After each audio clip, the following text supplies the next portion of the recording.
Confusão e vandalismo. O protesto de moradores de São Sebastião deixa saldo de 3 ônibus queimados e população sem transporte. Fim do papel. Secretaria de Saúde tem 1 mês para digitalizar todos os prontuários, o que pode trazer um pouco de ordem ao caos do setor. Super salários. Senado quer revisar todos os pagamentos acima do teto constitucional. Tem servidor por aí que chega a ganhar R$200 mil por mês. Os fatos do DF e do entorno que você confere a partir de agora, aqui no Band Cidade, primeira edição.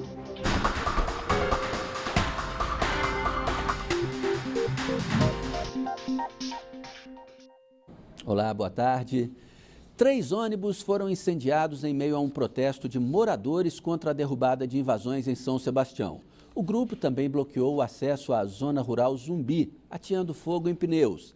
Atos de vandalismo que tiraram o sossego de quem não tinha nada a ver com o problema. A empresa responsável pelo transporte público da região proibiu a saída dos ônibus por questão de segurança.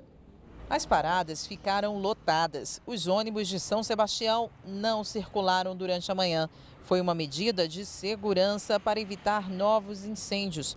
Ônibus foram queimados durante as primeiras horas desta quinta-feira. Este vídeo, feito por um morador, mostra o momento em que os passageiros são expulsos dos ônibus. O pânico foi geral. Teve gente que pulou da janela para escapar da violência. Até quem filmou se impressionou com o que estava vendo. Doideira, que é isso, bicho? Chama o bombeiro, meu irmão. 2 ônibus da empresa Aviação Pioneira foram tomados pelas chamas. Um terceiro foi incendiado parcialmente. Cada um custa cerca de R$300 mil. Os moradores confirmam que o fogo foi ateado em protesto contra uma ação de derrubada coordenada pela GFIS. São pessoas que estão lutando pelas moradias deles. Eu estava com uma senhora aqui que ela tem um filho de 1 ano. E ela disse que tirava do leite para construir, para comprar saco de cimento e construir a casa dela, e eles estão derrubando. A derrubada aqui na zona rural de São Sebastião começou na terça-feira. Mesmo com a resistência dos moradores, a ação deve continuar. A ordem é que todas essas casas, numa região de mais ou menos 60 mil metros quadrados, venham ao chão. Segundo a agência de fiscalização, a área pertence à Terracap. Os moradores dizem que a agência e a polícia militar têm agido de forma violenta. Primeiro, não quis diálogo com a população, atiraram com bala de borracha, jogaram spray de pimenta dentro das casas. E a gente pedindo para eles não façam isso, que tem crianças, aí tem criança aí dentro, e eles não quiseram ouvir. Mesmo sendo prejudicada sem os ônibus, a população de São Sebastião apoia o protesto em nome da moradia. Diz que é por causa da derribada das casas, né? Porque aí é a falta de respeito grande com o ser humano, né? Porque todos nós precisamos de ter aonde morar, principalmente os pais de família, né? Queimar ônibus não é certo, né? Mas eles têm que protestar de algum motivo, né? Porque eles também não podem deixar assim.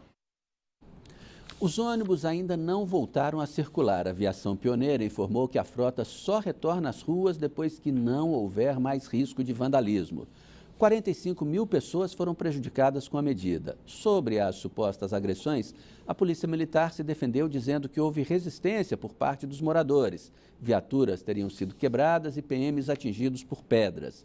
Mesmo assim, a corporação prometeu investigar as denúncias de abuso policial. Agora, mais uma vez, esse tipo de coisa que se repete com uma certa regularidade aqui no Distrito Federal, né, Cláudio Humberto? A gente sabe que 99,9% desses moradores compraram aqueles lotes ali de boa fé. E a GFIS disse que está agindo dentro da lei. Agora, também tem uma coisa, por que não tem fiscalização na hora que o grileiro está vendendo isso? Exatamente. Olha, são diversas questões que envolvem esse problema lá em São Sebastião. Uma delas é o envolvimento de 2 deputados que ganham a vida e ganham votos vendendo terreno na lua, vendendo terreno no céu, vendendo ou favorecendo grilagem para vender a incautos terrenos no Morro da Cruz, lá em São Sebastião. Trata-se do deputado Lira e do deputado Agaciel Maia. Esses deputados deviam ser chamados às falas pelo GDF, pelo Ministério Público e até pela polícia. Não é possível mais construir carreiras políticas à base da boa-fé das pessoas. Evidentemente que ninguém é insensível à necessidade de toda essa gente de ter o seu teto. Certa vez o ex-governador Joaquim Roriz usou uma figura que calou fundo no coração de muita gente, quando ele disse que ele gostava de doar lotes, porque para ele a coisa mais importante é que o cidadão tivesse para onde voltar no fim do dia. Isso é verdade, todos precisam disso, mas não pode ser obtido através de ilegalidades. Trata-se de uma terra pública que não pertencia, portanto, aos grileiros que a invadiram e nem tampouco podem ser consideradas como pertencentes a essas pessoas. Essas pessoas precisam resolver os seus problemas de moradia, mas não dessa maneira. Essa maneira é uma maneira ilegal de ser feito tudo isso. O governo do Distrito Federal reagiu muito tardiamente, 2 anos depois que esse loteamento, essa área ocupada, começou a receber lotes e construções. Demorou demais para agir e, quando age, acaba provocando esse tipo de reação. O nível do reservatório do Descoberto caiu mais uma vez, agora abaixo dos tão temidos 20%. O rio que abastece o plano piloto amanheceu em 19,99%.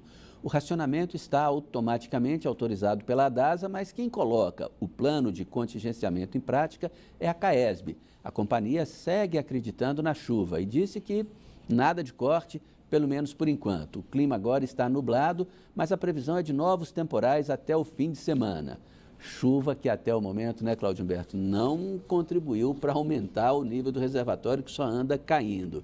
É o fato, né, Sérgio, que a gente não sabe direito, né? Quem é que controla isso?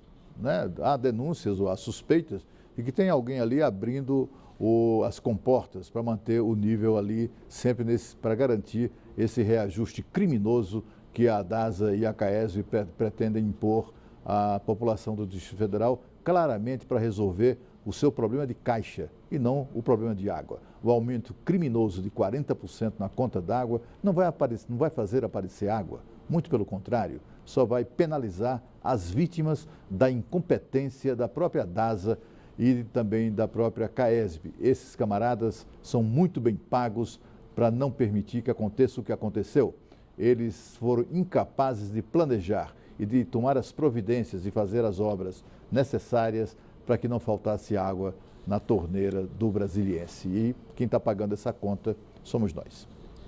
O Senado instalou hoje uma comissão especial que promete passar um pente fino nos supersalários. O teto constitucional hoje não chega a 34 mil, mas, por incrível que pareça, tem servidor público que ganha até R$200 mil por mês.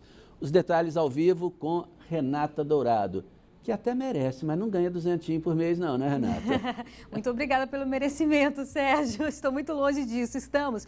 E, de fato, são salários que estão muito longe mesmo da realidade brasileira, né? Se a gente pega aí boa parte dos trabalhadores que vivem ou sobrevivem com um salário mínimo, né? E você pega, então, servidores que trabalham em estatais que ganham até R$200 mil por mês. Então, é algo muito fora, realmente, da nossa realidade. Essa comissão foi instalada agora há pouco no Senado, lá no gabinete do presidente do Senado, Renan Calheiros. Ele havia dito sobre esse assunto ontem. A relatoria vai ficar sobre a responsabilidade da senadora Cátia Abreu. Então, ela vai ter um prazo de 20 dias para se aprofundar aí nessa realidade tão diferente da nossa realidade. Então, o que o próprio presidente do Senado falou ontem sobre isso? Ele usou o plenário para falar sobre a instalação dessa comissão, a importância dessa instalação. Então, ele disse, por exemplo, que tem servidores em tribunais superiores que ganham 70, 80, até 100 mil reais por mês. Contrário do que diz a nossa Constituição, porque o artigo 37, no inciso 11, 11º, diz exatamente o seguinte, que o teto, ou seja, um servidor público não pode ganhar mais, e isso é o teto, do que o ministro do Supremo Tribunal Federal. O salário do ministro do Supremo Tribunal Federal hoje é de R$ 33.700. É verdade que existe um projeto em discussão lá no Congresso Nacional para que haja um aumento, vá para 39 mil, mas hoje, portanto, esse teto é de R$ 33.700 e você tem servidores ganhando R$200 mil. Então, está totalmente contrário à realidade e contrário também ao que diz a Constituição. Então, essa comissão especial vai ter esse papel aí de se aprofundar, entender, ver a realidade desses servidores, quem são esses servidores, por que eles estão ganhando isso. É claro que o salário deles não é esse. O salário, o que é isso? É alguma indenização, algum tipo de benefício, mas o que importa, no final das contas, é esse valor aí todo mês nas contas deles. Existe também um estudo que diz que o governo, Sérgio, imagine você, gasta algo em torno de 10 bilhões de reais com esses salários extras, né? Com esses servidores que ganham além do que deveriam ganhar. Então, se tudo isso for feito, esse estudo for feito, foi identificado aonde que está, foi identificado esse erro e consertado esse erro, então o governo pode economizar aí algo em torno de 10 bilhões de reais, nada mal, principalmente na nossa realidade, quando o Senado está vendo aí essa questão da PEC, do teto dos gastos, ou seja, onde o governo faz de tudo para diminuir os gastos, né? Então, é exatamente essa realidade. A comissão foi instalada hoje, como a gente disse, vai ter um prazo de 20 dias para apresentar esse relatório aí, Sérgio. Ok, obrigado, Renata. Bom, se são 10 bilhões que poderiam ser economizados, 10 bilhões se a gente for pensar em termos de Minha Casa Minha Vida, ou em termos de escola e tudo. Dá para fazer muita coisa. Dá para fazer muita coisa, mas será que dessa vez se consegue mesmo, Cláudio Humberto? Porque eu ouço falar em conter os supersalários há pelo menos uns 30 anos. Caça aos marajás é coisa que existe há décadas aqui no Brasil, e eles continuam aí vivos e com o bolso forrado de dinheiro público, né?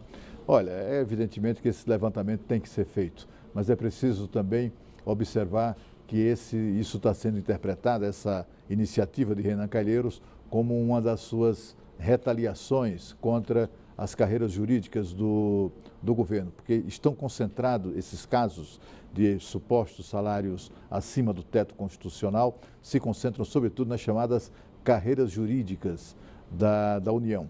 E essas carreiras, enfim, os salários são multiplicados em razão de penduricalhos, de anuênio, biênio, quinquênio, decênio, enfim, vários privilégios, vários ganhos que os servidores acabam incorporando aos salários e os salários ficam elevados. Mas parece menos interessado, os senadores parecem menos interessados na moralidade da coisa pública e muito mais interessados de retaliar setores que o investigam ou que têm investigado. É preciso prestar muita atenção. Sem contar que o Renan Calheiros, sempre que está em maus lençóis, com problemas graves ou danos graves à sua própria imagem, ele sempre recorre a medidas contra o servidor público. A seguir, falta um mês para o fim dos prontuários em papel na rede pública de saúde. Você vai ver como o GDF está se preparando logo depois do intervalo.